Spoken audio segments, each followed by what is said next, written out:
నిర్ణయం చేయాలి. అలాగే ఇంకా ఏం చేశారంటే ఆ దొంగని వెనకేసుకొచ్చినటువంటి గత ప్రభుత్వం వైసీపీ ప్రభుత్వం వాడేదో మహానుభావుడిగా చిత్రీకరించి, వాడేదో మహాదాన కర్ణుడిగా చిత్రీకరించి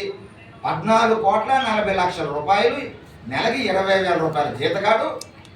14,40,00,000 రూపాయలేమో టీటీడీకి దానం ఇచ్చేసినట్లుగా లోక్ అదాలత్లో వీళ్ళేమో కేసును రాజీ చేయించేసి, ఆ రోజు ఉండేటువంటి సుబ్బారెడ్డి గారు సమయంలో